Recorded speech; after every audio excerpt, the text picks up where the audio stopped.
Hi, in this video we will discuss the design of some fundamental design concepts about digital filters. So let us see how a digital filter is different from an analog filter. So here I can find some fundamental analog filters. So you can see components like resistor, capacitor, and inductor. In some cases, you will find some op-amp in active, low active analog filters. So basically, how these resistor, capacitor, and inductor components in an analog filter. Now let us see how a typical digital filter will look like. In a digital filter, you have components like uh, something written as Z power -1 and a multiplier and an addition unit.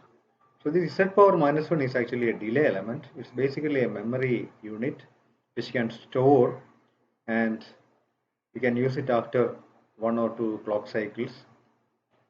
So like that. So it's a delay unit.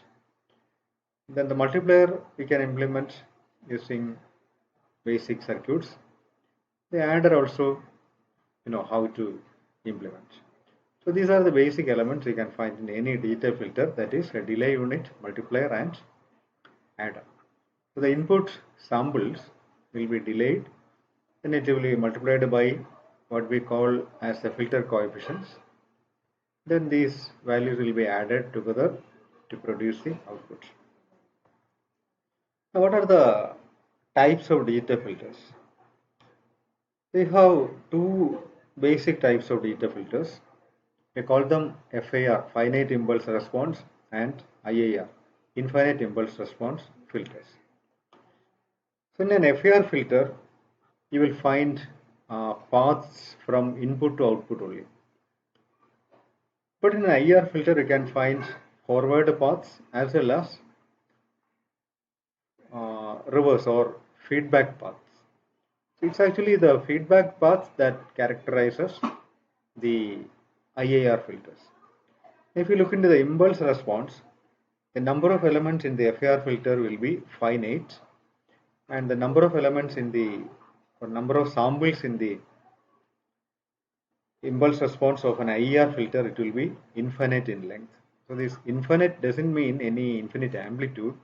It refers to the length of the impulse response.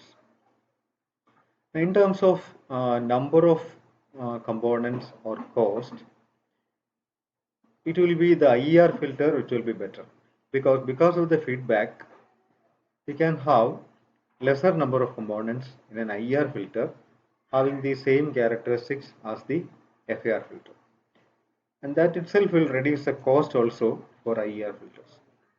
But for FIR filters, one main advantage is you can have linear phase. So the linear phase is some constraint in certain applications. So in that case, you have to go for FIR filters. Most of the other applications you can use IER filters.